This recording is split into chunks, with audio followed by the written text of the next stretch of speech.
Welcome back to Money Mindset Mentors. We are here, me and Amy. We are short in numbers today. That's okay. We've got some great questions and we are excited to jump right in. Today, we are going to be talking about the questions that you viewers have and the things that you guys have asked us to help you guys with in order to move forward in all money matters. So we're going to go ahead and start with Amy. Amy, go ahead and tell us your question and let's dive in.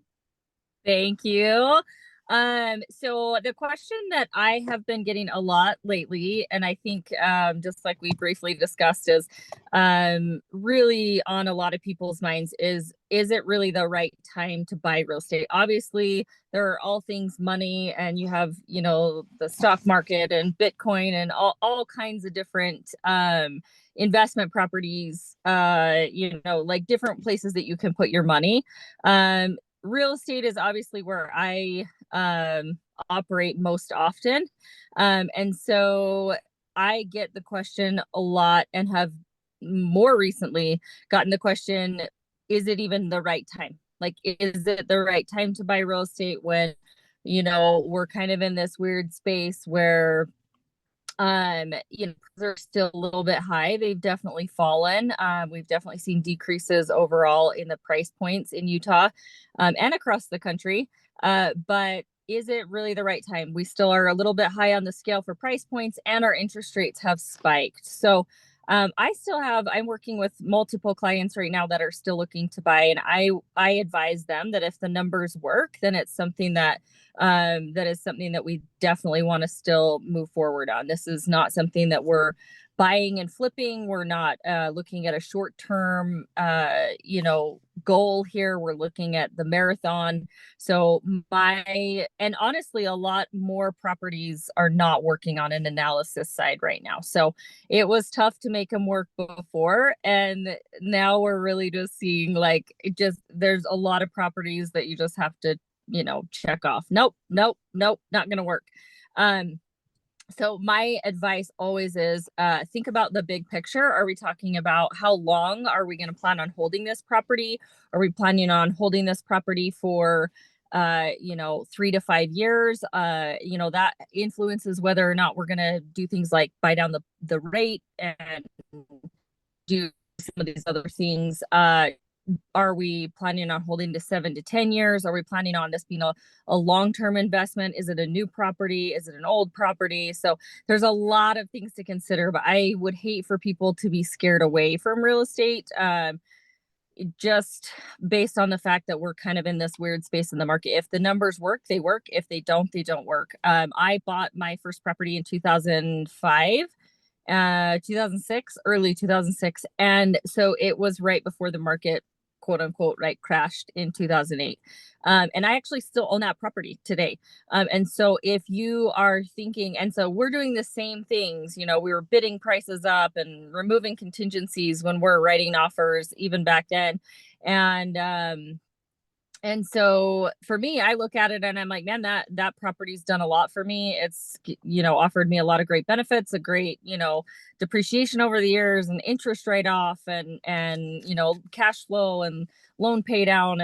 And so I would advise anybody that's looking right now to kind of get, again, back to like being really clear on your goals.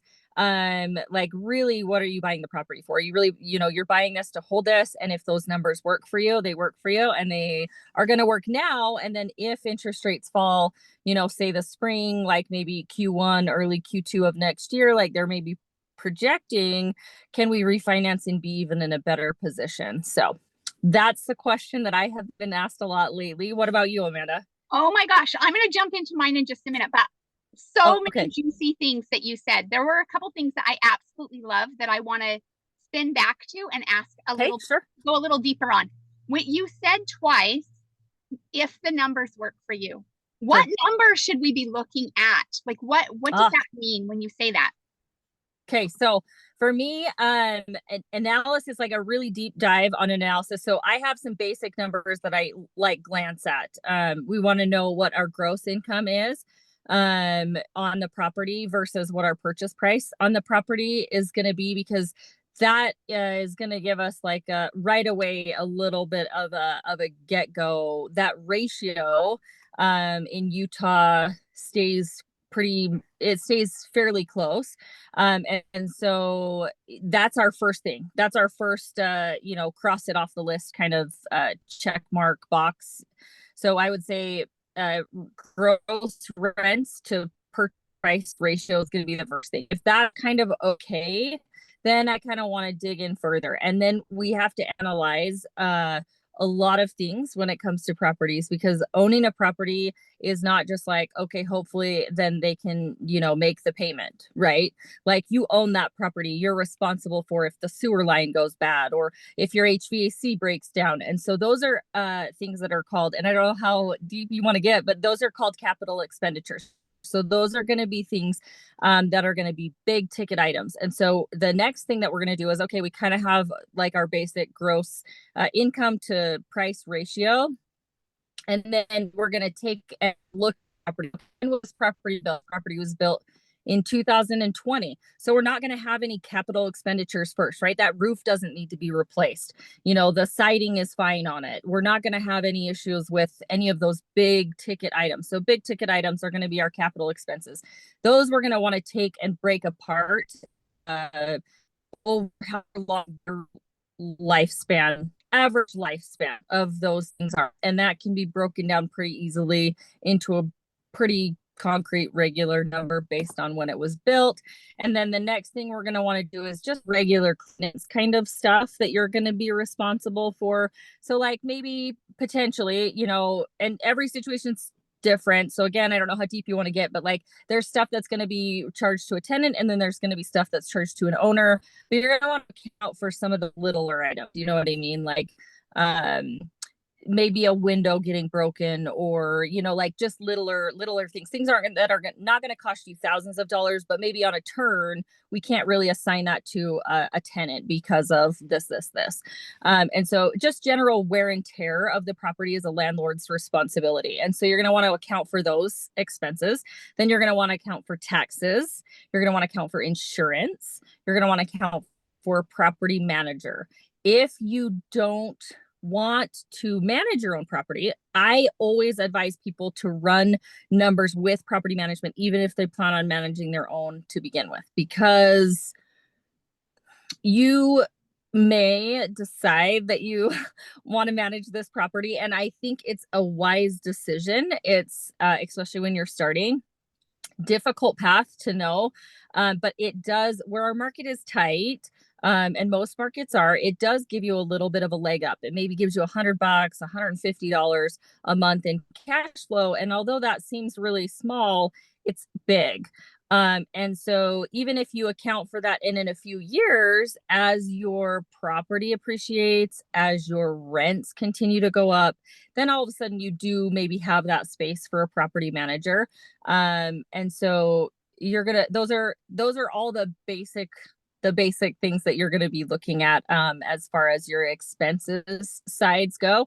And then you're going to want to account for income. So then you want to say you have gross income on the property. Do you have maybe a coin laundry, or is there pet rent, or can you charge for a technology package because you offer internet for the whole unit? You know what I mean? Like there's other types of income streams. So we're going to analyze an expense side, we're going to analyze an income side, and then we're going to look, and at the end of the day, we're going to look at a couple of different numbers. I like to analyze, all new investors want to see the cash flow, right? Like every new investor is like, cool, what's my bottom line? Like, what am I going to make?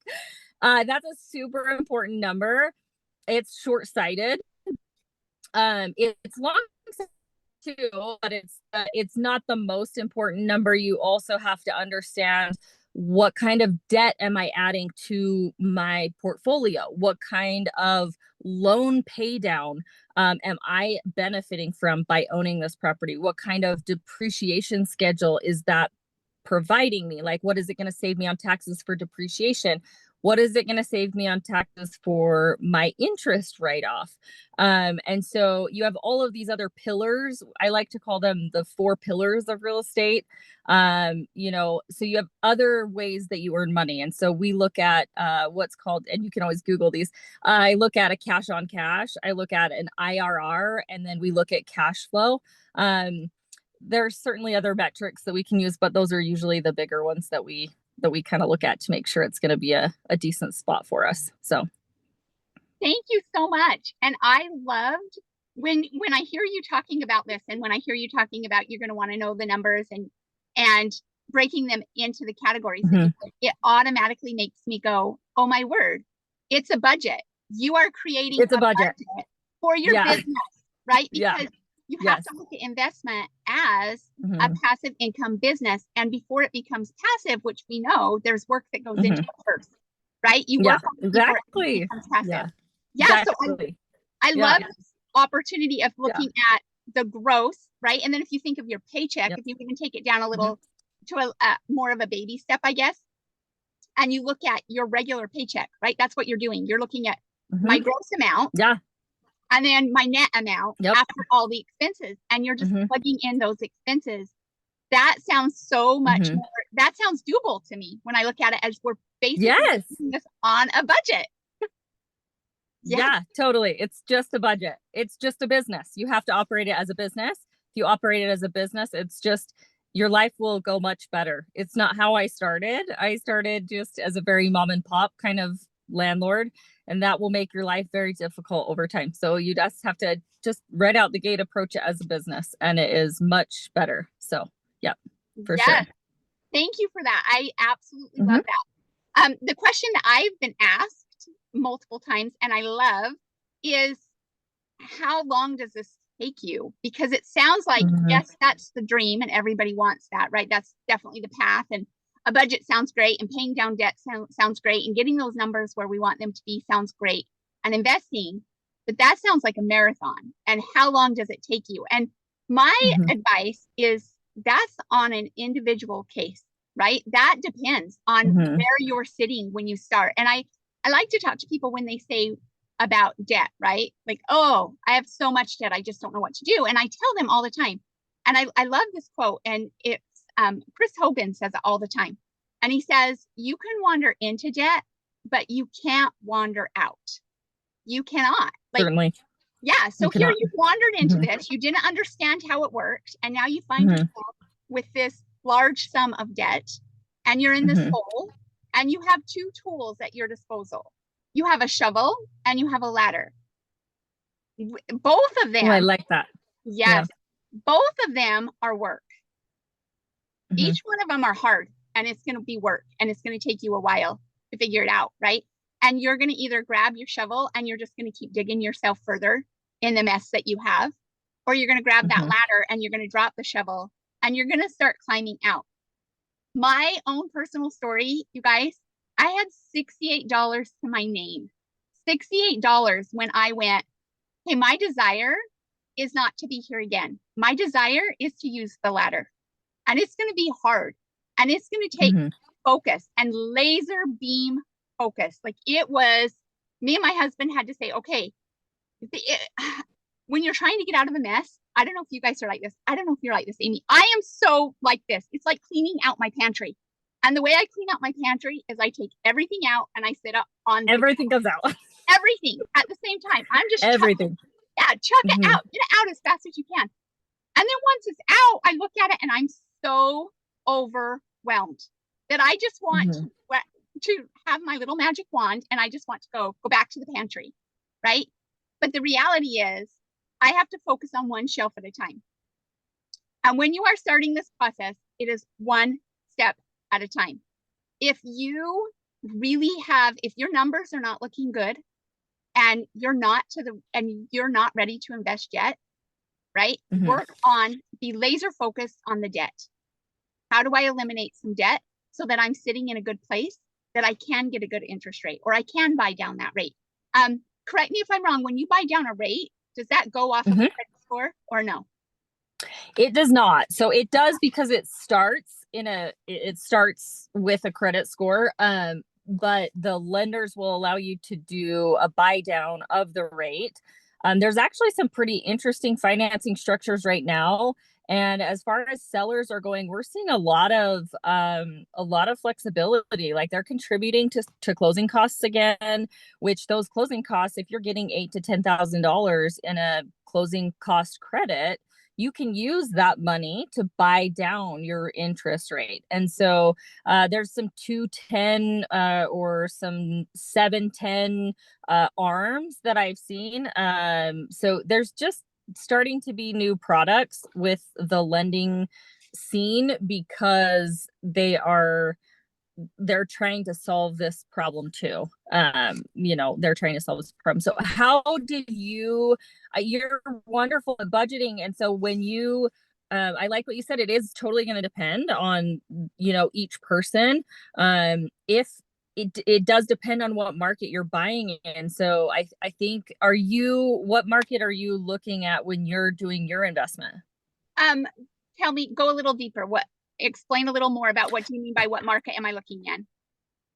So you're starting, right? Like your investing journey yourself. Yes. What does that look like for you? Yeah, you guys. So I will tell you what that looks like for me. That looks like I've made some big changes in a short amount of time in my life. Like I became laser focused on figuring out, number one, what money's purpose was, and realizing that it really does have a purpose. It comes to us and through us for good, for him, right?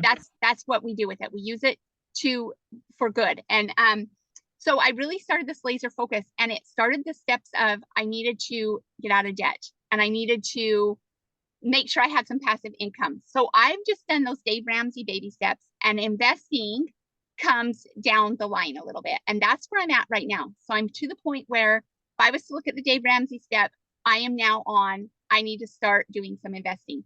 I have never done this before, nor did I, this really wasn't an interest point for me. So I'm like 101. I am like investing 101. Actually, 101. I'm not. I am investing for dummies. That's what I am. I'm not even at the 101 level, right? And so for me, but then I had to stop and I had to think, like, wait a minute. When we moved to California, we rented our house. So I'm not as brand new as I think I am. I just didn't do that the way that I probably needed to do it to learn the things that I needed to do. It was a win-win for us, and it worked, and we ended up selling. Yeah. That was great. But now I'm looking at, I want something that is going to create and generate some wealth in my life, and that I can leave behind, right? My legacy that I can leave behind. That's what I'm looking for.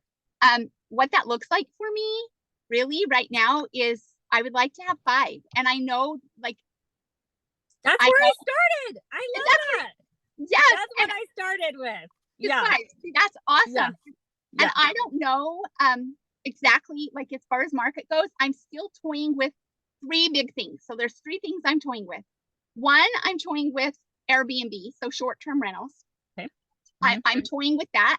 The reason I like that is because the property stays a little nicer, right? I don't have to worry about that if I get bad renters. That makes me a little bit nervous. Number 2 is rentals, and then just making sure that contract and that agreement is good and in place. And then the third one is units. So house property versus units.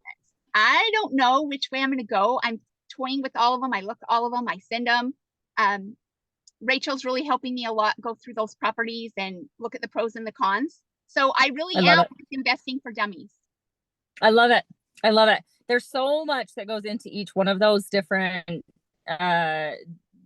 things too.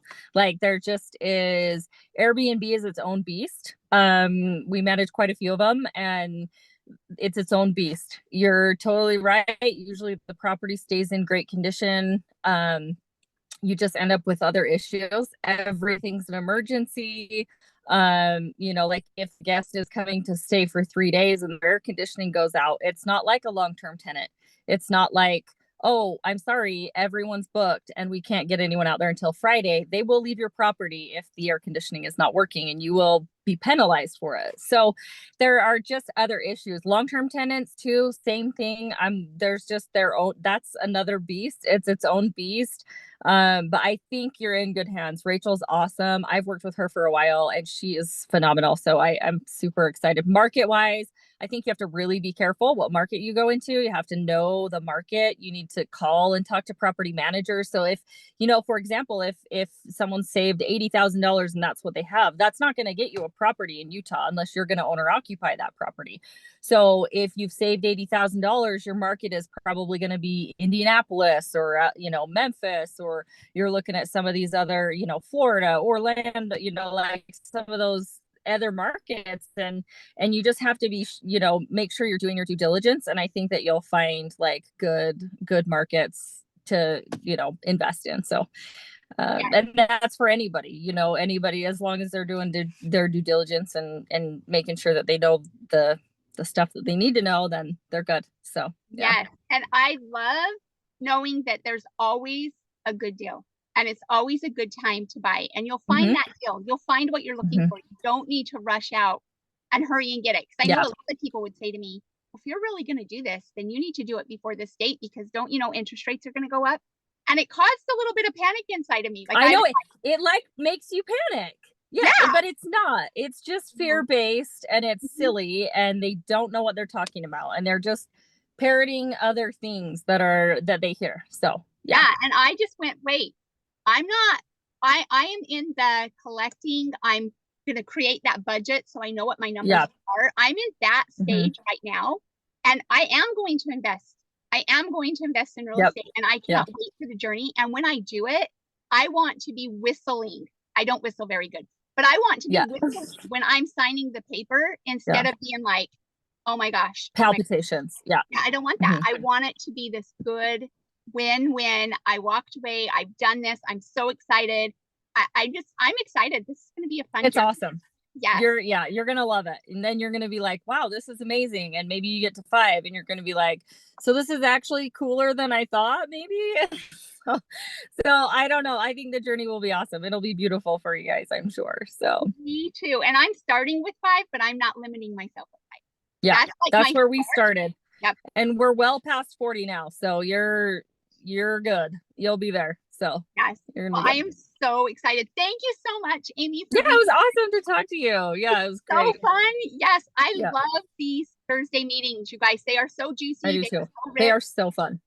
Yes, I am so excited. My takeaways for today were get that budget down. Figure out and look at it. If you're looking at investment, look at it as a business. Don't look at it as, oh, well, this is what I can't afford. No, look at it as you are opening a business. This is your growth. These are your expenses. This is going to be the net. This is going to be what I bring home. Look at it that way. If you're not to the step of investing yet, ladies, don't worry. I've been there. We've all been there. It's okay. Yeah. Start where you are. What step do you need help with? Do you need help with budgeting? I would love to help you with that. If you need help budgeting, just feel free to direct message me. I will help you walk through that step, and let's get you on the path to where you can have these conversations of let's get ready to really money grow. Yeah. All right, you guys. I love it. Yes. Join us Amanda. next time. Yep. Next week we will not next week because Thanksgiving. We are going to be our face. Yes, we are going to be eating and enjoying family. Yes. But join us the week after. See you later, ladies. Bye.